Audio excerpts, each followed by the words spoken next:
मंगळवार दिनांक 21 एप्रिल 2026 रोजी कोपरगाव तहसील कार्यालयासमोर महाराष्ट्र राज्य कर्मचारी मध्यवर्ती संघटनेच्या नेतृत्वाखाली बेमुदत संप सुरू करण्यात आला। या संपात तलाठी संघटना, महसूल संघटना तसेच तहसील कार्यालयातील सुमारे 90% कर्मचारी सहभागी झाले असून उर्वरित 10% कर्मचारी मर्यादित कामकाज सांभाळत आहेत। परिणामी विविध शासकीय कामांसाठी येणाऱ्या नागरिकांना अडचणींचा सामना करावा लागत आहे। कर्मचाऱ्यांच्या प्रमुख मागण्यांमध्ये जुनी पेन्शन योजना पुन्हा लागू करणे, निवृत्तीचे वय 57 वरून 60 वर्षापर्यंत वाढवणे, रिक्त पदे तातडीने भरणे तसेच शिपाई पदांची भरती करणे यांचा समावेश आहे। या मागण्या संदर्भात शासनाला निवेदन सादर करण्यात आले असून मागण्या मान्य झाल्याशिवाय संप मागे घेणार नाही असा ठाम इशारा संघटनांच्या वतीने देण्यात आला आहे। आज दिनांक 21 मार्च 2026 रोजी महाराष्ट्र राज्य कर्मचारी मध्यवर्ती संघटनेच्या वतीने बेमुदत संप करण्यात येत आहे।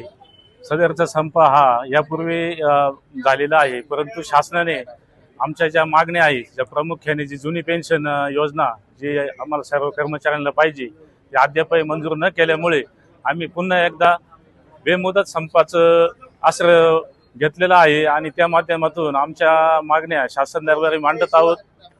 जुनी पेन्शन योजना ही आमची भविष्यावर दूरगामी परिणाम करणारी आहे।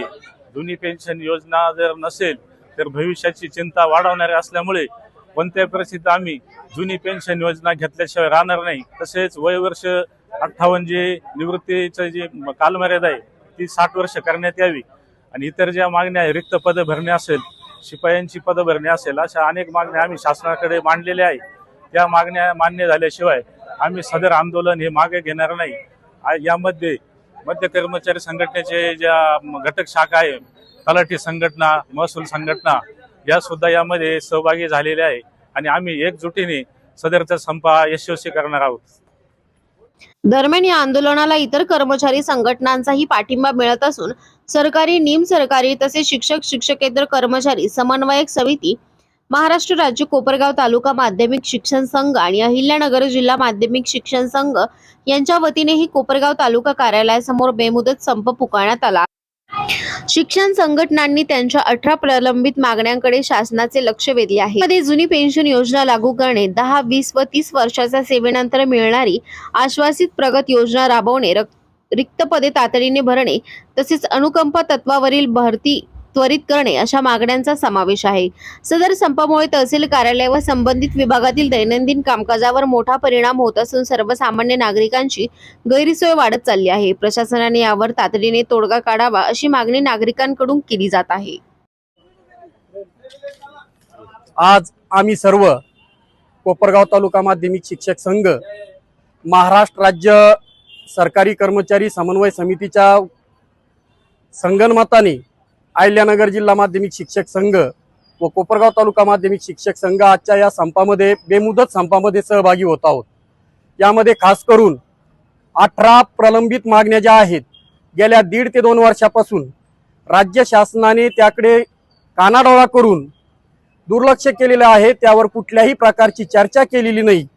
म्हणून आम्ही या संपामध्ये सहभागी होत आहोत। या 18 प्रमुख मागण्या, त्यातील महत्त्वाची मागणी म्हणजे सर्वांना जुनी पेन्शन योजना, तसेच 10, 20, 30 ही आश्वासित प्रगती योजना, तसेच रिक्त पदे तातडीने भरावी, अनुकंपावरील भरती तातडीने करावी अशा, तसेच सेवानिवृत्तीचं वय हे 60 वर्ष करण्यात यावे अशा ह्या प्रमुख मागण्या आहेत। आणि शासनाने आमच्या या संपाची दखल घेऊन निश्चितच राज्य सरकारी कर्मचारी समन्वय समितीला चर्चेसाठी बोलावून सकारात्मक चर्चा करून या प्रमुख मागण्यांचा यथोचित विचार करून सोडवण्याचा प्रयत्न करावा अशी आम्ही सर्व शिक्षक संघटनांच्या वतीने या ठिकाणी निवेदनाद्वारे मागणी करत आहोत। एकच मिशन, जुनी पेन्शन।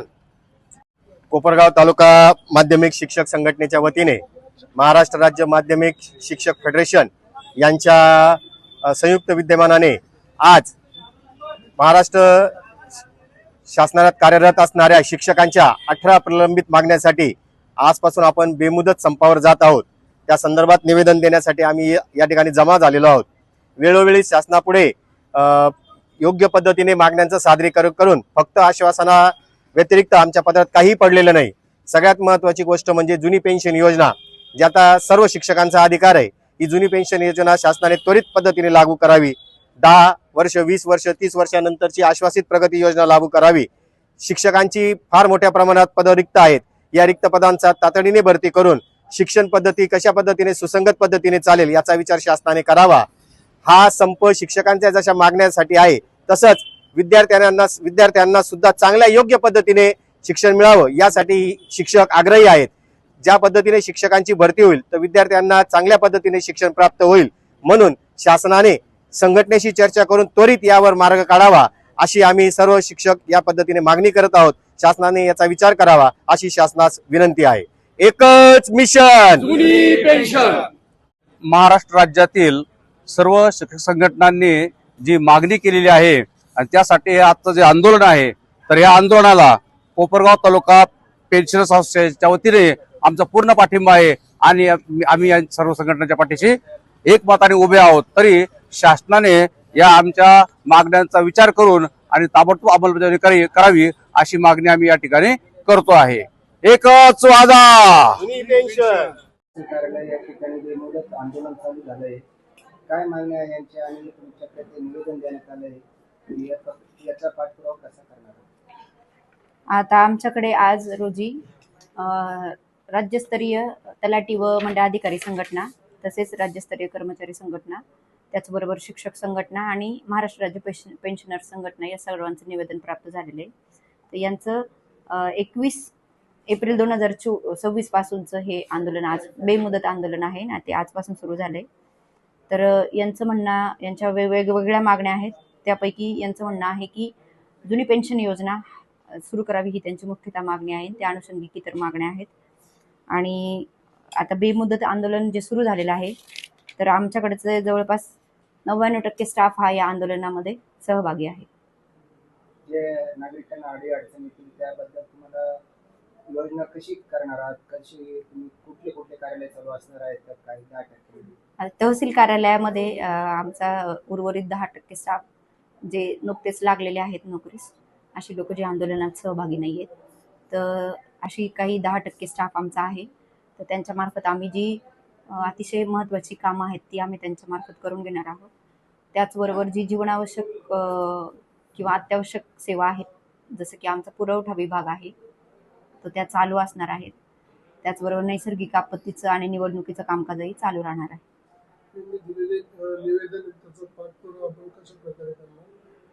आता सदरचे निवेदन किंवा सदरची बाब ही शासन स्तरावरील असल्याने आम्ही शासनाला ज्या संघटनांचे निवेदन आम्हाला प्राप्त होणार आहे ते आम्ही पाठवणार आहोत. आणि त्याचबरोबर शासन स्तरावरून सुद्धा याचा आढावा होत आहे.